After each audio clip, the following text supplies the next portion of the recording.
শ্রীমদ্ ভগবদ গীতায় ভগবান শ্রীকৃষ্ণ বলেছিলেন, কর্মের ফল সকলকে ভোগ করতেই হবে, সেটা হতে পারে এই জন্মে অথবা পরের জন্মে।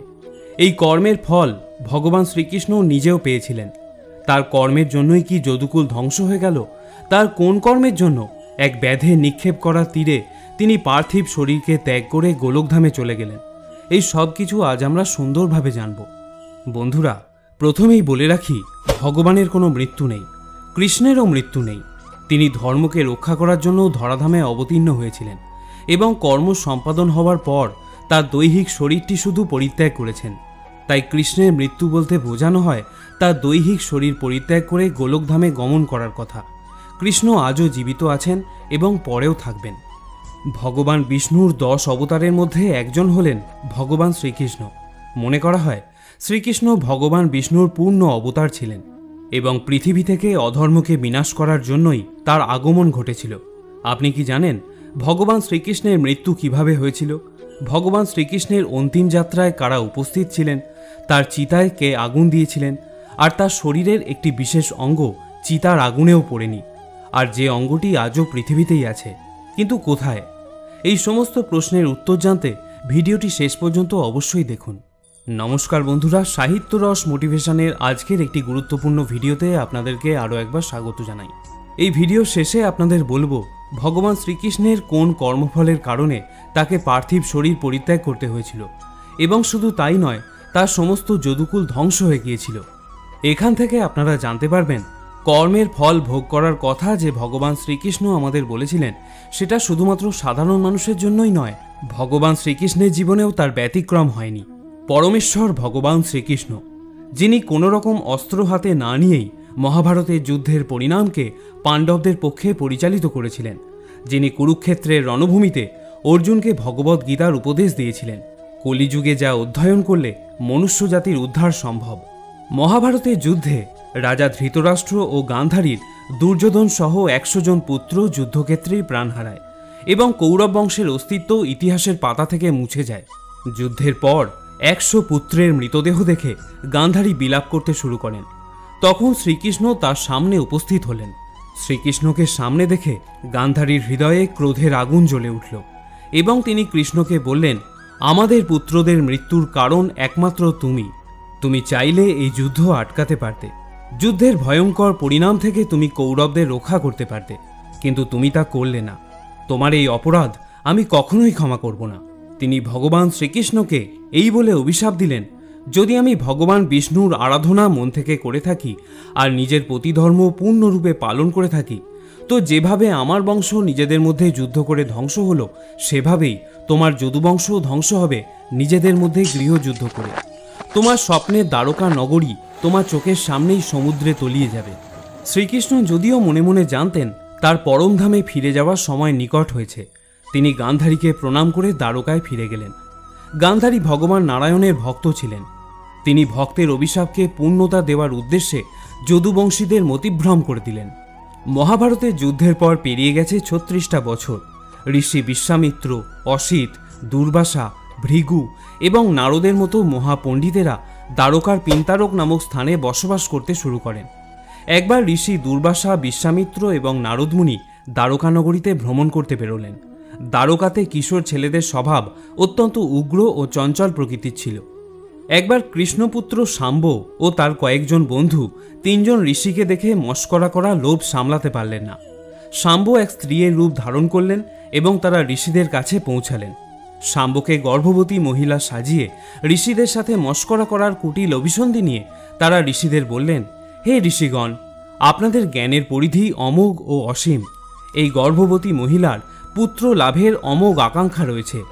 আপনারা দয়া করে একে বলে দিন এর গর্ভে পুত্র আছে না কন্যা। ঋষিরা প্রকৃতই মহাজ্ঞানী ছিলেন। তারা ছেলেদের দুঃসাহস দেখে প্রচণ্ড রেগে যান এবং বলেন, হে মূর্খ, তোমাদের এই কাজ ক্ষমাযোগ্য নয়। শাম্বকে তোমরা গর্ভবতী মহিলা সাজিয়ে নিয়ে এসেছ, যে তার গর্ভ থেকে এক লোহার হাতুড়ির জন্ম দেবে, আর আমরা তোমাদের অভিশাপ দিলাম এই লোহার হাতুড়ি যদুকুলের ধ্বংসের প্রধান কারণ হয়ে দাঁড়াবে। ঋষিদের এই অভিশাপের কথা শুনে শাম্ব ও তার বন্ধুরা ভয়ভীত হয়ে পড়েন। এর কিছুদিন পর শাম্বের পেট থেকে সত্যি সত্যি এক লোহার মুগুর বের হলো। তারা সেই মুগুর নিয়ে রাজা উগ্রসেনের কাছে উপস্থিত হল। উগ্রসেন মথুরার রাজা এবং কংসের পিতা ছিলেন। শাম্ব এবং তার বন্ধুদের কাছে সমস্ত ঘটনার বৃত্তান্ত শোনার পর উগ্রসেন এবং সভায় উপস্থিত সকল ব্যক্তি সেই কথা শুনে যারপন্নাই আশ্চর্য ও ভীত হয়ে পড়লেন, কারণ তারা জানতেন ঋষিদের দেওয়া অভিশাপ কখনো বৃথা হতে পারে না। রাজা উগ্রসেন তখন গোপনে সেই লোহার মুগুরটিকে শতখণ্ডে বিভক্ত করে সমুদ্রে নিক্ষেপ করেন। ঘটনাচক্রে সমুদ্রের একটি মাছ একটি লোহার টুকরোকে গিলে ফেলে। এর বেশ কিছুদিন পর সমুদ্রে মাছ ধরতে যাওয়া জেলেদের জালে ধরা পড়ে সেই মাছটি, এবং তার পেট থেকে নির্গত হওয়া সেই লোহার টুকরোটিকে এক শিকারী তার তীরের ফলা বানিয়ে নেয়। একবার ভগবান ব্রহ্মা তার পুত্র ও অন্যান্য দেবতাদের সহিত দ্বারকানগরীতে ভ্রমণ করতে আসেন এবং শ্রীকৃষ্ণকে জানান যে যদি তিনি চান তাহলে এখনই তাদের সাথে গোলকধামে ফিরতে পারেন। তখন শ্রীকৃষ্ণ তাদের বললেন, আমি স্থির করে ফেলেছি যদুকুলের ধ্বংসের পরই আমি আমার ধামের উদ্দেশ্যে প্রস্থান করব। তখন বাকি দেবতারা শ্রীকৃষ্ণের আশীর্বাদ নিয়ে সেখান থেকে ফিরে গেলেন। তাদের চলে যাওয়ার পর থেকেই দ্বারকাতে বেশ কিছু অমঙ্গলজনক ঘটনা ঘটতে শুরু করল। সেটি লক্ষ্য করে শ্রীকৃষ্ণ দ্বারকানগরীর সকল শিশু, মহিলা এবং বৃদ্ধদের শঙ্কদার ক্ষেত্র এবং অন্যদের প্রভাস ক্ষেত্রে গমন করার নির্দেশ দিলেন, যেখানে সরস্বতী নদী সমুদ্রের সাথে মিলিত হয়েছে। প্রভাস ক্ষেত্রে পৌঁছে ভগবানের আদেশ অনুসারে তারা ভক্তি সহকারে পূজা অর্চনা করতে শুরু করলেন। কিন্তু কিছু পরেই তারা এক প্রকারের বিষাক্ত মদ্যপানের প্রতি আসক্ত হয়ে ওঠেন। এই বিষাক্ত মদের স্বাদ অতীব সুমিষ্ট, কিন্তু কিছুদিন সেবন করার পর ইহা বুদ্ধিকে বিকারগ্রস্ত করে তোলে। এই মদ্য পান করে সকল যদুবংশীদের বুদ্ধি ভ্রষ্ট হতে শুরু করল এবং তারা নিজেদের মধ্যেই বিবাদে লিপ্ত হয়ে পড়তে থাকে। এই ঝগড়া বিবাদ কালক্রমে এতই ভয়ঙ্কর রূপ নেয় যে তারা সবাই মৃত্যুর মুখে পতিত হয়। ভগবান শ্রীকৃষ্ণ যদিও এইসব অবশ্যম্ভাবী ঘটনাসমূহ আগে থেকেই জানতেন, তিনি বুঝেছিলেন এই সবই হল গান্ধারীর অভিশাপের পরিণাম। এই সব ঘটনা ঘটে যাওয়ার পর একদিন বলরাম চিন্তামগ্ন অবস্থায় সমুদ্রের তীরে তপস্যায় বসলেন এবং ধ্যানমগ্ন থাকা অবস্থাতেই তিনি তার ভৌতিক শরীর পরিত্যাগ করলেন। ভগবান শ্রীকৃষ্ণ এরপর দ্বারকা ত্যাগ করে জঙ্গলে চলে যান এবং একটি গাছের তলায় বিশ্রাম করতে বসেন। সেই সময় তিনি তার ডান হাঁটুর ওপর বাম চরণটিকে রেখেছিলেন। তার বাম চরণটি কমলাভ রঙের জন্য রক্তের মতো দেখতে মনে হচ্ছিল। এক ব্যাধ সেই জঙ্গলে শিকার করতে বেরিয়েছিলেন। দূর থেকে শ্রীকৃষ্ণের চরণকমল দেখে তাকে তিনি হরিণের মুখ ভেবে বসলেন। তিনি ছিলেন সেই শিকারী যিনি মাছের পেট থেকে নির্গত লৌহখণ্ড থেকে তীরের ফলা বানিয়েছিলেন। হরিণ মনে করে ভগবানের চরণে তিনি তীর নিক্ষেপ করে বসলেন। এই তীরবিদ্ধ হওয়ার সাথে সাথেই তিনি তার পার্থিব শরীর পরিত্যাগ করে ভগবত ধামের উদ্দেশ্যে গমন করলেন। আর এভাবেই গান্ধারী এবং ঋষিদের অভিশাপের কারণে সমগ্র যদুবংশ বিনষ্ট হয়ে যায়। এই ঘটনাগুলি মহাভারতের যুদ্ধে 36 বছরের মধ্যেই ঘটে যায়। পৌরাণিক তথ্য থেকে জানা যায় শ্রীকৃষ্ণের দেহটি দাহ ও সৎকার কার্য করা হয়েছিল এবং এই সৎকার করেছিলেন পাণ্ডবেরা। দাহ সম্পূর্ণ হলেও দেখা যায় তার নাভিপদ্ম ও হৃৎপিণ্ড অক্ষতই রয়েছে। উপস্থিত প্রাজ্ঞ পণ্ডিতেরা তার হৃৎপিণ্ড সমুদ্রের জলে নিমজ্জিত করে দেন। এরপর অতিবাহিত হয়েছে অনেক কটা বছর।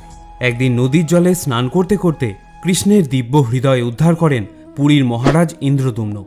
সেই হৃদয় হাতে নিতেই স্বয়ং বিষ্ণু তার কানে ফিসফিস করে বলেন যে এই হৃদয় তারই, এই পৃথিবীতে এটি বরাবর থাকবে। দ্রুত জগন্নাথ মন্দিরে এসে জগন্নাথ দেবের মূর্তির মধ্যেই তা স্থাপন করেন রাজা ইন্দ্রদ্যুম্ন। বিষ্ণুর আদেশে এমনভাবে তা করা হয় যাতে তাকেও দেখতে না পায়। মনে করা হয় আজও সেই দিব্য বস্তু সযত্নে এবং গোপনে রক্ষিত আছে প্রভু জগন্নাথ দেবের মূর্তির মধ্যে। এই তথ্য বা তত্ত্ব বহুকাল থেকেই কিংবদন্তি রূপে প্রচলিত রয়েছে ভারতের আধ্যাত্মিক ক্ষেত্রে। যদিও কিঞ্চিত মতপার্থক্য বা ভিন্ন মতও রয়েছে, শাস্ত্রীয়ভাবে প্রমাণিত নয়, তবুও অনেকের কাছেই এই তত্ত্ব গ্রহণযোগ্য ও সমর্থনযোগ্য। তবে ব্যক্তিগতভাবে আমি মনে করি ভগবানের লীলা বোঝা অত সহজ নয়, আমরা শুধু অনুমান করতে পারি মাত্র। আর কিছু রহস্য আজীবন রহস্যই থাকবে, কিছু প্রশ্নের উত্তর না খোঁজাই ভালো। শ্রদ্ধার ভক্তিটাই শেষ কথা। বন্ধুরা, এবারে আমরা জেনে নেব ভগবান শ্রীকৃষ্ণের কোন কর্মফলের কারণে যাদব বংশের ধ্বংস নিশ্চিত হয়ে গিয়েছিল। শুধু তাই নয়, তাকেও এই ধরাধাম ছেড়ে গোলকধামে চলে যেতে হয়েছিল।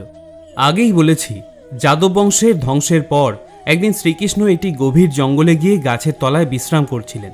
তখন জরা নামক এক ব্যাধ জঙ্গলে শিকার করতে বেরিয়েছিলেন। ভগবান শ্রীকৃষ্ণের রক্তবর্ণ চরণ দেখে তিনি হরিণ মনে করে তীর নিক্ষেপ করে বসেন, যার ফলে শ্রীকৃষ্ণ নিহত হয়েছিলেন। তারপর জরা শ্রীকৃষ্ণকে দেখতে পেয়ে তার কাছে এসে ক্ষমা প্রার্থনা করেন। তখন শ্রীকৃষ্ণ তাকে বলেন যে তার পূর্বজন্মের কর্মের ফলে তিনি জরার হাতে নিহত হয়েছেন, কারণ পূর্বজন্মে জরা বানররাজ বালি ছিলেন এবং তিনি নিজে ছিলেন শ্রীরাম। শ্রীরাম অবতারে তিনি প্রতিজ্ঞা করেছিলেন যখন সুগ্রীব কিষ্কিন্ধায় গিয়ে বালিকে যুদ্ধে আহ্বান করবেন তখন তিনি আড়াল থেকে বাণ নিক্ষেপ করে বালিকে হত্যা করবেন। কিন্তু বালি এবং সুগ্রীবের দৈহিক আকৃতি একই রকম হওয়ার জন্য রাম বাণ নিক্ষেপ করতে পারেননি। পরের দিন সুগ্রীব এবং বালির পুনরায় যুদ্ধ হয়, কিন্তু যুদ্ধের আগে সুগ্রীবকে চেনার জন্য রাম সুগ্রীবের গলায় গজপুষ্পিলতা বেঁধে যুদ্ধক্ষেত্রে পাঠান।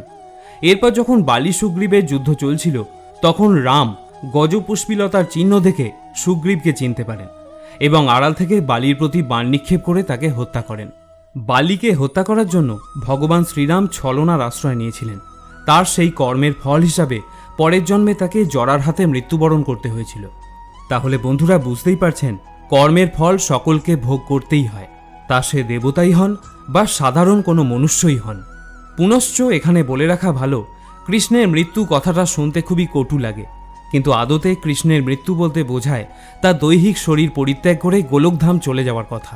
হাজার হাজার সনাতনীদের হৃদয়ে কৃষ্ণ আজও জীবিত আছেন এবং পরেও থাকবেন। বন্ধুরা, এই ভিডিওটি দেখে যদি আপনার ভালো লাগে বা নতুন কিছু জানতে পারেন তাহলে অবশ্যই একটি লাইক করবেন এবং কমেন্টে জয় শ্রীকৃষ্ণ লিখতে ভুলবেন না।